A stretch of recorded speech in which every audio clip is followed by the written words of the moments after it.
Hey, and welcome to the third episode in my ongoing series where I take a good long look at video game spaces which I find to be interesting, fun, or have a unique vibe. In this episode, I'm going to be taking a look at the opening two levels for Duke Nukem 3D's Hollywood Holocaust. It's no secret that Duke Nukem 3D nails the city aesthetic and vibes, something a fair few of its contemporaries from the time really struggled with. I wanted to discuss my personal love for these opening two levels and how, even after all these years, I still compare my in-game city experiences to these levels and how they made me feel. The vibe, the feeling, and the way Duke Nukem 3D shifted how I viewed city spaces in video games. Let's not waste any more time though, let's dive into the exploration and discussion around these levels. If you were to ask me what my favourite opening experience in any classic first-person shooter is, it's probably always going to be the first two levels from Duke Nukem 3D. And one of the big reasons for that is that the first time I played this, I was about 6, 7 years old, and this just completely blew my mind.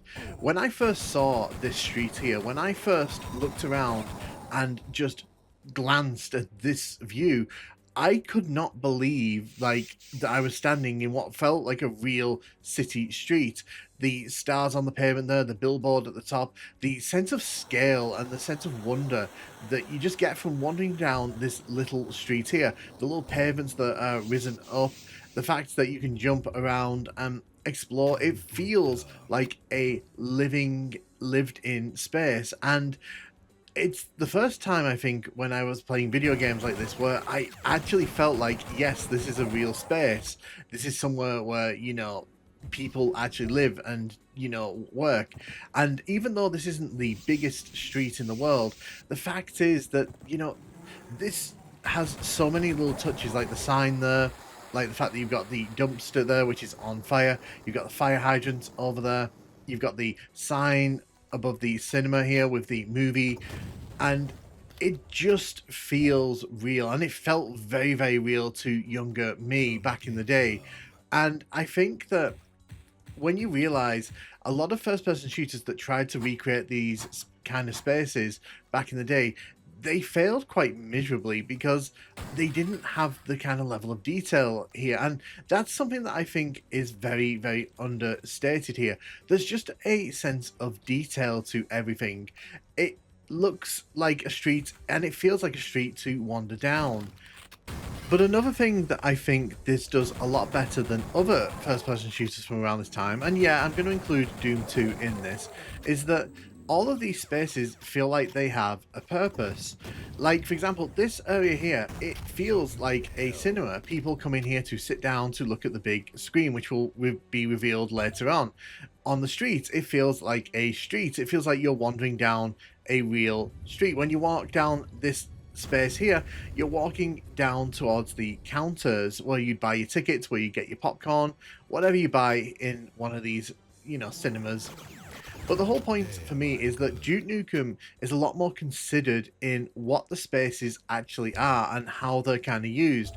And I think that that's one of the reasons why when you look at levels like Downtown in Doom 2, that doesn't really have the same effect when you play it for the first time or in any of the subsequent playthroughs, because the spaces in that level, what exactly are they? Like, what's going on inside all the buildings?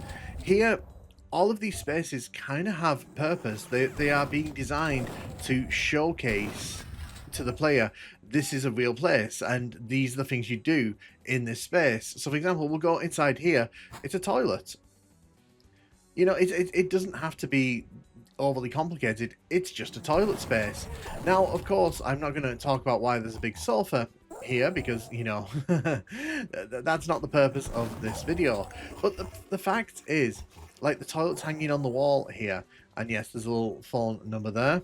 It's just those little touches, though, that make this world feel that much more real. The air duct here, for example, that allows us to kind of crawl through to the upstairs space.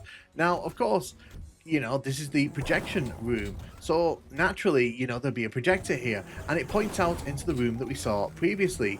Like I said, there's a level of consideration to a lot of these Duke Nukem levels like this over what exactly this space is actually meant to represent. And like I said, in particular with Doom 2, One of the issues I can have sometimes with the level design is when it tries to recreate real life spaces, it only does it in a way where it feels like the space isn't actually being used for anything if the Doom guy wasn't there.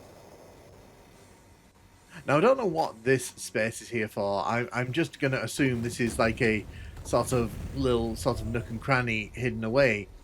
But again, just even though this is one street, and it is literally one corner on a street with two little roads, it creates that sense of scale, of wonder. The fact that you feel like you are in LA here. You feel like you're wandering around this city, and then you find this little apartment here. It's got like little details that makes it feel like, yeah, someone probably lives here normally, and they're probably overlooking the cinema and, you know, watching who comes in and who comes out. And as a kid, when you're wandering around a space like this and you're shooting the aliens and you're just having a really, really good time, it really makes you wish that there was just more to the level. And that's one of the things with Duke Nukem's levels, in particular the city levels, the opening two levels in this and the third episode, Shrapnel City. You just kind of wish there was more to this world to explore because it really creates that sense of wonder, of excitement that you're walking around. Like, for example, the arcade here, it's got a bunch of little games that we can watch. Now, obviously, you know, it's not going to let us play the games here because this is a 1996 game. But the fact is, you know, it's just nice. It looks fun, it looks interesting, and it fits the style that the level is shooting for. And the thing is, I would spend so much time just wandering around these levels, just taking it in, soaking in the atmosphere. And the fact that there's ambient sounds, the fact you can hear plane crafts going overhead, and you can hear helicopters whooshing by in the distance, and the fact that you can hear distant sort of screams, you know, it makes the city feel very, very alive. And it's that combination of ambience, of great texture work, and well thought out level design that really kind of makes Hollywood Holocaust here stand out. But here's the thing, it's not just that level. One thing that Duke Nukem 3D does particularly well is that a lot of its levels kind of bleed into each other. So if the end of the last level sort of feels like the start to this level, so it all feels like we're in one big neighborhood. And what that does, it makes these levels feel like they are interconnected. So it feels like you're actually wandering through a city. You're not just kind of moving from random level to random level. And again, I feel like that's something that Duke Nukem 3D is very underrated. It doesn't get brought up as much as it really should do because it is something that helps to build the world of Duke Nukem 3D, because these buildings here look like the buildings we just left. And to be fair, it does feel like we are just around the corner from where we were just now. Obviously, if you play the N64 version, there's a subway station up there that I've mentioned in a few of my videos. There's just such a sense of gravitas when you're exploring these areas, and all it's done is used clever texture work and added in a handful of details. It's not even gone super overboard. When we go into the shop here, for example, you wander inside and it looks like a bookstore. Now, of course, by modern standards, not hyper detailed, but it's the fact that, you know, you can see books on the floor, magazines on the floor. It feels like, you know, a shop where people have been rummaging around. You can see like the little till there. You can see the stool where the person who's probably operating that is. You can see the sign above the door there, basically telling you not to kind of come in. It's private property. Again, it just feels like a real space. It feels like consideration has been put into how would this work in a sort of real context. And you can see here there's little signs pointing you in the directions of the back rooms here. And of course the toilets. Unisex, want to point that out.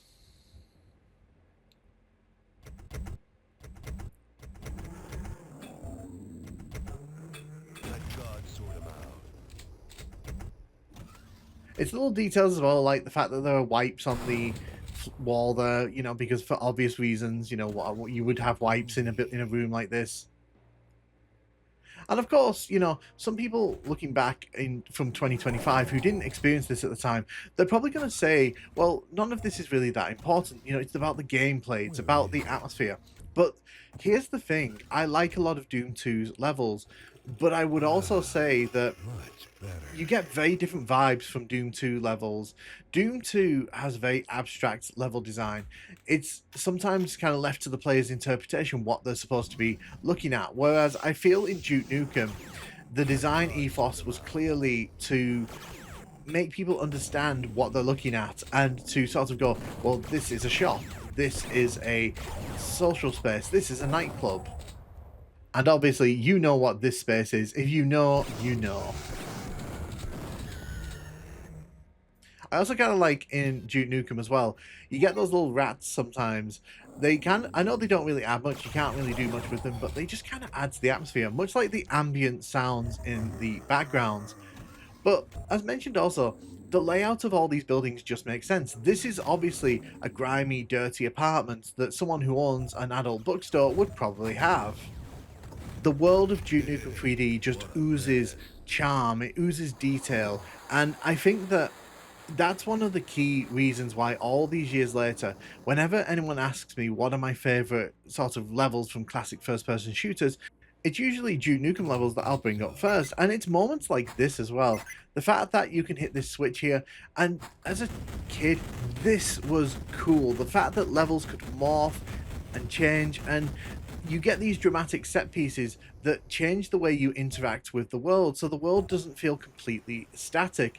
And again, like I said earlier on, things like having manhole covers here where you can sort of jump down and you get to sort of see like what's underneath the level.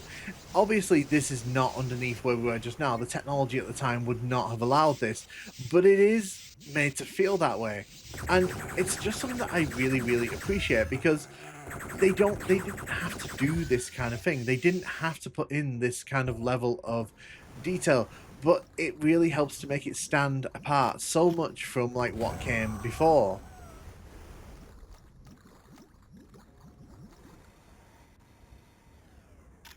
And it's not just Doom 2, but I'm using Doom 2 as kind of my frame of reference when comparing this, because I feel that Doom 2 tried really hard to sort of create spaces that, in my opinion, didn't even come close to this level of, fun, excitement. But it's not just Doom 2. There were plenty of first person shooters that tried and failed around this time to, recreate city levels. And it's well noted that city levels are very difficult to get right Cool. in these kind of first person shooter games. It really did take the right combination of engine and level design to really make it work, which is why games like Ion Fury work really well all these years later. It's why like Blood's got the carnival level, another level I'm probably going to talk about in this series. But in interacting with these kind of levels, it's just Much different to what better. you were getting in other first-person shooters, and I think that is one of the things that really helps to elevate Duke Nukem 3D above a lot of its competitors and contemporaries at the time. Also, the fact that, like, as you approach this door here, you can kind of hear the music from inside. It's kind of teasing you. It's kind of saying, hey, something's going on the other side of this door. You want to come inside? Find the red key.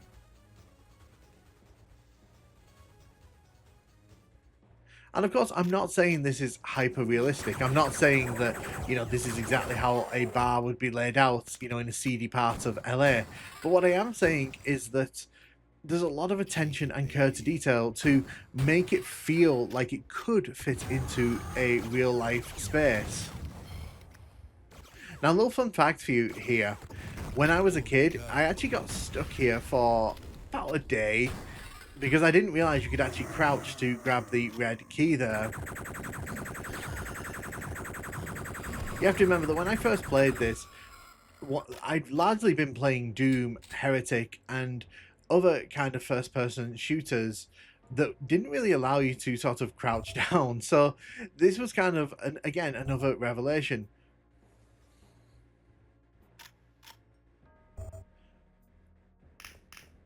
But it's very hard to kind of convey just how sort of out there this level design actually was, how much it stood apart from the competition that this released alongside. Because obviously Quake came out around this time, and Quake was technically a much more impressive game. It was a fully 3D first-person shooter, and yet whenever I play through Quake's levels, I always kind of find myself a bit kind of bored by what's on show, and that I suspect that that's because I kind of like these spaces where like it feels like there's a purpose to the level, where it feels like, you know, you're actually doing something. For example, when you wander in here, this just feels like an assault on the senses. It feels like such a fun space. And the thing I think that Duke Nukem 3D does incredibly well, it sets the tone for the game that follows really, really strongly. Because remember, in the shareware version of this game, you only got the opening episode, which had, you know, these two levels, and then after this level, the episode abruptly takes you out of these city locales, and it puts you in more kind of industrial spaces. So you go to Death Row, you go to the toxic waste facility, and then you go to the Abyss, and you don't really kind of get to experience these kind of city levels again until you re-enter Shrapnel City. And that's one of the reasons why I suspect the second episode isn't as fondly remembered, because that sense of fun, that sense of adventure that this opening two levels kind of creates, it kind of gets lost once we finish this level. And I do think that's a bit of a shame, to be honest. I might make a video at some point talking about like that abrupt change, because I do think it's one of the interesting things that Duke Nukem 3D does, which other games at the time didn't really do. It's clear that they were trying to tell the story of Duke Nukem coming back to Earth, getting captured, and then sort of trying to get to the alien spacecraft. And I do think that's very admirable, but I also think that it kind of gets in the way of the enjoyment that these two levels set up. And for me, there are other city levels, like I love Flood Zone, for example. I love quite a few of the levels in Shrapnel City. But for me, these two levels just kind of personify what Duke Nukem 3D is at its absolute best. It's about exploring these spaces, having a blast, and sort of enjoying the fact that the game doesn't take itself too seriously. And it creates these spaces that you weren't really finding in other first-person shooters around this time. But I've just sat here and talked about these two levels for the last 17 minutes, so let me know in the comments what your thoughts on these are. Do you feel that these are amazing opening levels for Duke Nukem 3D, and do you kind of wish that this episode had taken this further and continued the city vibes rather than going to the industrial aesthetic that it shoots for in the last few levels? Let me know in the comments, and thank you so much for watching.